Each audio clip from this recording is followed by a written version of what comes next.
ለምን አይተወኝም? ቆይ እኔስ ምን አግብቶኝ ነው ቪዲዮ የቀረስኩት? ወይኔ አምላኬ፣ ዘንድሮ ምን አይነት ጣጣ ውስጥ ነው የገባሁት?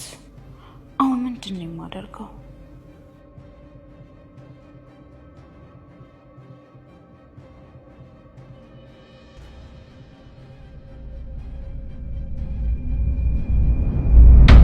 ወይኔ ሚሮ፣ ዘንድሮ በቃ መሞትሽ ነው። ይሄ ዝሆን የሚያክል ሰውዬ ካገኘሽ አይለቅሽም። ምን አቅብጦኝ ነው ግን የሰማይ ስባሪ ከሚያክል ሰውዬ ጋር ጨዋታ የጀመርኩት? ወይኔ ግን ጭካኔ! ባዩሽን እኮ ደፋት።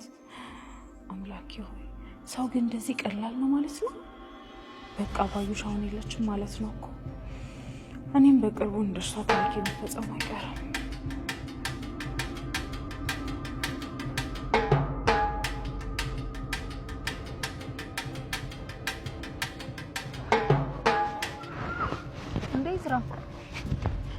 ምን ደነገጥሽ? እንዴት አልደነግጥ? ቆይ እዚህ አንተ ምን ትሰራለህ? አንቺን እየጠበቅኩ ነው። ናፈቅኩ አይደል? በጣም ገምተሽ ልብሽ ውልቅ ብሏል። ተው በቃትሽ ኮርመም፣ እንደምናፍቅህ እኮ አውቃለሁ። አቤት እውቀት! ይሄን ሁላ እውቀት ከየት ነው ያገኘሽው? እባክሽ አንተ እኔ እንደምትወደኝ ለማወቅ አንዳንዴ ነገሮችን ሳናስተውል ወደማይሆን ችግር ውስጥ ስንገባበት ደስ እያለን ስንወጣበት ግን መውጫው ቀዳዳ የሚጠፋ ብዙዎቻችን ነን ማለት ነው። ወይዘሮ ሜሮን ለገንዘብ ብላ ባዩሽን እንግዲህ አሳልፋ በምሽት ተገን በማድረግ ሰማይ ስባሪ ለሚያክል ሰውዬ ካስገደለቻት በኋላ እሱም አልበቃ ብሎ ከጀርባ ሆና ቪዲዮ በመቅረጽ አሁን ላይ ነፍሷ እየተጨነቀች እናያታለን ማለት ነው። ይህ የሆነበት ምክንያት እንግዲህ ገንዘብ ስለምትወድና ሕይወቷ የተቃና እንዲሆንላት ብዙ ገንዘብ ካገኘች በኋላ መውጣት ወይም እዛ ከአካባቢው መጥፋት ነበር የሷ እቅድ። ነገር ግን ያቀደችው ነገር ሁሉ ምንም ሳይሳካላት ይቀርና መጨረሻ ላይ ሕይወቷ ከዛ ሰማይ ስባሪ ከሚያክል ሰውዬ ጭንቀት ትገባለች ማለት ነው። አሁን ምን ማድረግ እንዳለባት እንኳን በፍጹም አታውቅም።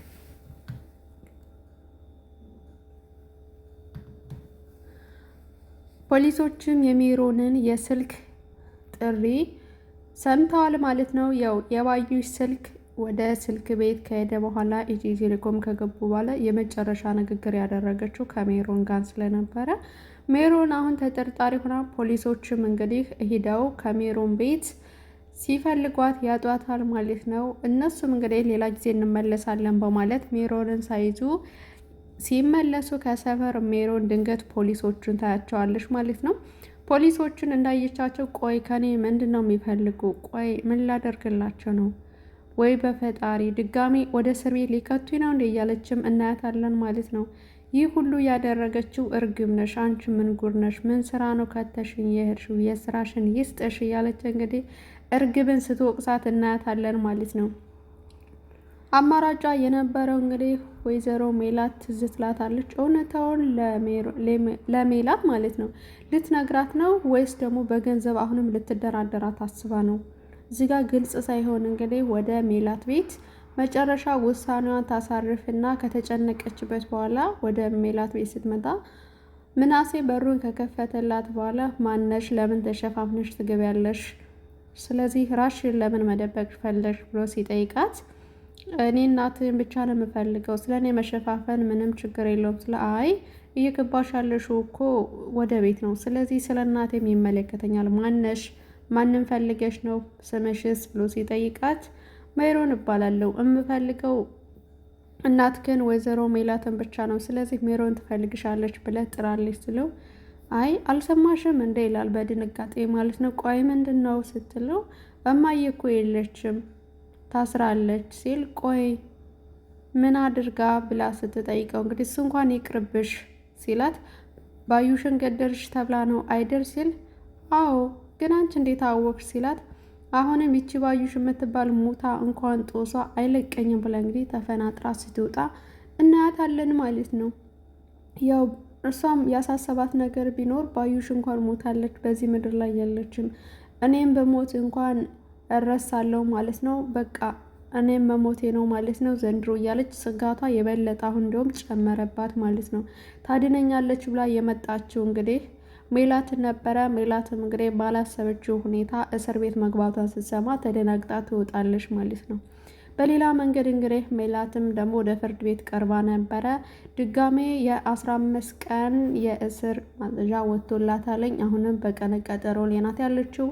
ፖሊሱም እንግዲህ ሜላትን በሚያናግርበት ሰዓት የፍርድ ቤት ውሎሽ እንዴት ነበር? ምን ይመስል ነበር ሲላተኝ ምንም የተለየ ነገር የለም፣ ያው ነው ፍትህ ለማግኘት አይደል ይሄድ ነው። ነገር ግን ምንም የተለየ ነገር የለው። አይ ፍርድ ቤት ሲባል ሁሉም ሰው የሚፈራበትና የሚንቀጠቀጥበት ነው። አንቺ ግን የፈራሻት መስይም ሲላት ምናልባት እውነት ስላስኩኝ ይሆናል እያለች ነበረ። ቆይ እንዴት አወቅሽ? ግን ቤተሰቦችሽ በዋስ እንዴት ለቀቅ ይፈልገው ነበር። ነገር ግን እሱ ደግሞ ሊሆን አይችልም። በድጋሜ እንኳን ደህና መጣሽና ለ15 ቀን እዚሁ መቆየትሽን ልነግርሽ ነው ሲላት አይ እናንተ ውጭ ብትሉኝ እንኳን እኔ መውጣት አልፈልግም። ስለዚህ ከወጣውም አንድ ያይን ጨርሼ ነው መውጣት ያለብኝ እንጂ ድጋሜ ለመመለስ አልመለስም ስትል ቆይ እንደዚህ ጎበዝ ያደረገሽ ምንድን ነው? የምታውቂው ነገር አለ ብሎ ሲጠይቃት ምንም ቢሆን ምንም የተማርኩና ደግሞ ለብዙ ጊዜ ትልቅ ድርጅት ሳስተዳድር የነበርኩ ነው። በአንድም በሌላ መንገድ ስለ ሕግ በደንብ ጠንቅቄ አውቃለሁ። ለዛም ነው ቤተሰቦቼ የዋስ መብቴን ሲጠይቁ እኔ የተቃወምኩኝ ስትል ኦ ለየት ያልሽ ሰው ነሽ ብሎ ነበር የጠይቃት። ለየት ማለት ያወቀ ሁሉ የተለየ ሰው ነው ማለት ነው ስትል እሱን አላቅም፣ ነገር ግን ጥንካሬሽን ሳላደንቅልሽ አላልፍም ነበር ያላት ማለት ነው። ሜላትም እንግዲህ እስር ቤቱ ተመችቷታል። ልጆቹንም በፍቅር እየተንከበከበቻቸው ነው። እነሱም በጣም ወደዋታል እንደ እናት። እንግዲህ ይኸው ምግብም እንደፈለጉ ነው፣ ጨዋታውም ሁሉ ነገር እንደ እናት ስለምትመክራቸው ያሳልፉበትንም እያንዳንዳቸውን ታሪካቸውን እርስ በርሳቸው ሲነጋገሩና ሲወያዩም ሰምተናል ማለት ነው። እንዲሁም ከእስር ቤቱ አንደኛዋ ማለት ነው ባሏ ሌላ ሴት ይዞ ካልጋዋ ስላገኘችው ብቻ ስለገደለችው በዛ ጸጸት ምክንያት ራሷን እየሳተች ሌሊትም እየባባች እሷን እንኳን እንዴት ትሪት እንደምታደርጋት እንዴት እንደምታባብላት ምን ያክል ሞራል እንደምትሰጣት ወይዘሮ ሜላት እንግዲህ እናያለን።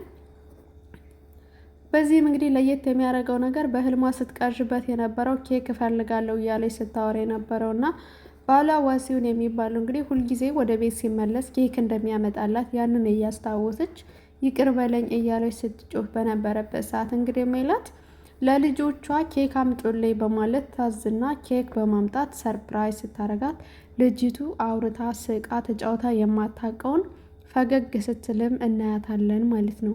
በዚህም እንግዲህ ልጅቱ እንደ እናት እና ለየት አርጋ ስለወደደቻት ጸጉሯን እያሻሸችላት እንዲሁም ደግሞ አብራት እንድትተኛ እንኳን ፈቃዷን ስትጠይቃት እናያለን ማለት ነው። በዚህም እንግዲህ መልካም ፈቃዷን የለገሰችላት ወይዘሮ ሜላት እሺ ስትልም እናያታለን ማለት ነው። በሌላ በኩል ደግሞ ወደ ሀና ስንመጣ ሀና የእዝራ ፍቅርን ተቀብለው እድሜ ልኬን አንተ ጋር ልኖር ቃል ገብቻለሁ፣ ከአንተ ጋር ማንም አይለየኝም፣ ወዘተ ወዘተ ወዘተ እያለሽ ቃል ገብታ ነበረ። አሁን ደግሞ ተምቱ ሲያስጨንቃተኝ ማን ነበር ስሙ የአሲርን ፍቅር ለመቀበል ደግሞ ስትግደረደር እናያለን ማለት ነው።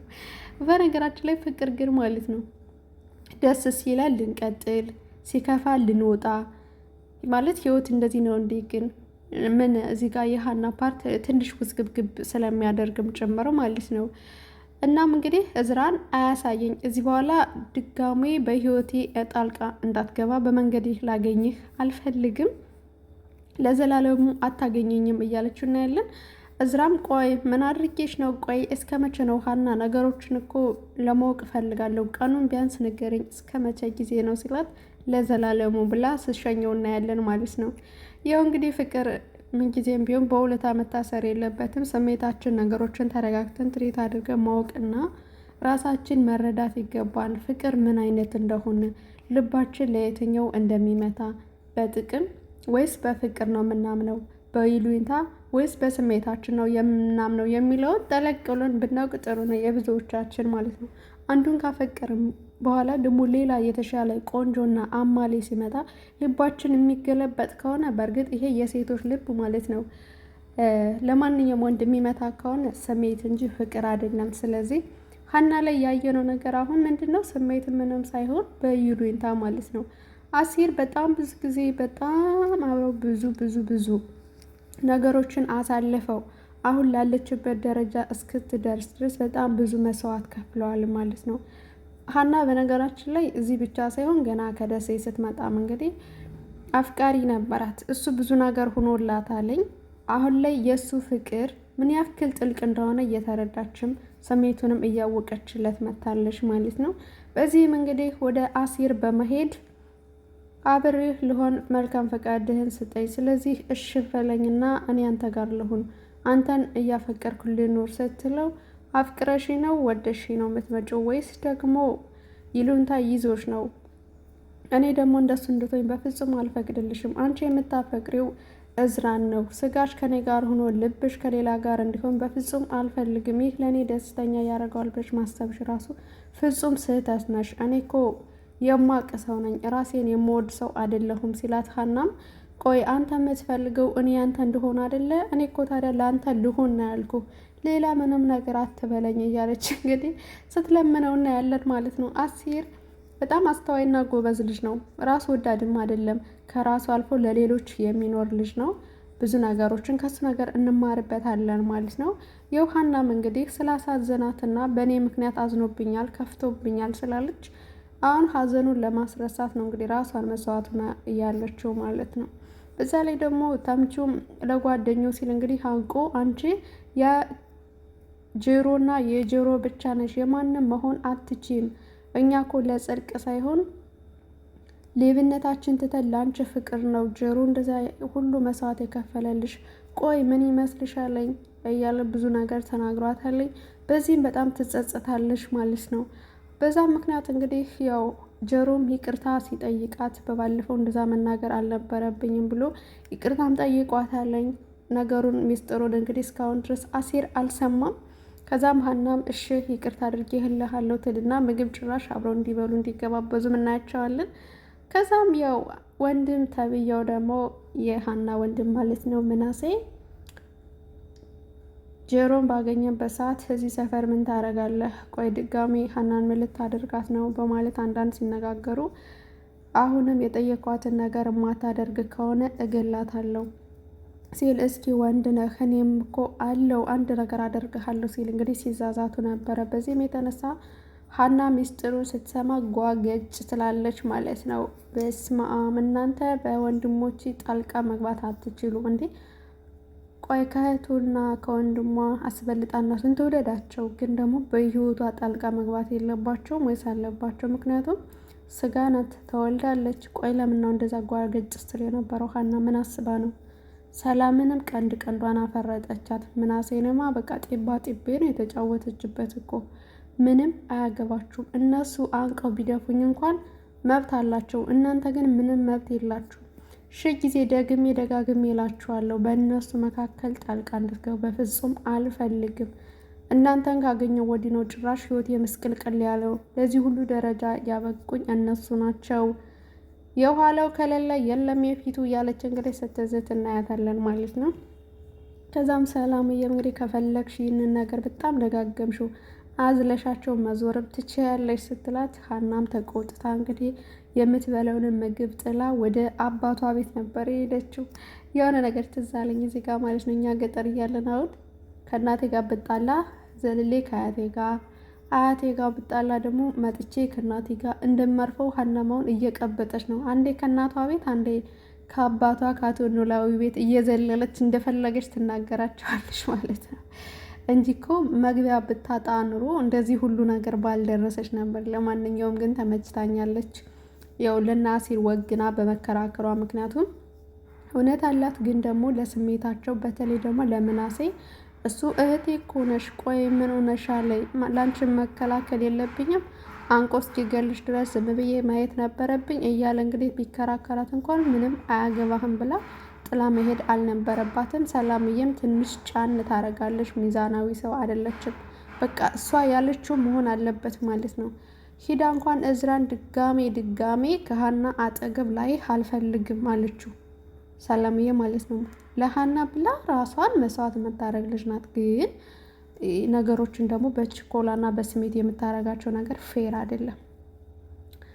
እና ይህንን ይመስላል ማለት ነው። የምወዳችሁና የማከብራችሁ ውድ ሀገሬ ልጆች በያላችሁበት ሰላማችሁ ብዝት ይበልልኝ። እንኳን ደህና መጣችሁ። አብራችሁ ለነበራችሁ እስካሁን ስትከታተሉ ለነበራችሁ ለዚህ ቻናል አዲስ ከሆናችሁ ሰብስክራይብ እያረጋችሁ ነበር። ቤተሰቦቼ ደግሞ ላይክ እና ሼር እያረጋችሁ አመሰግናለሁ።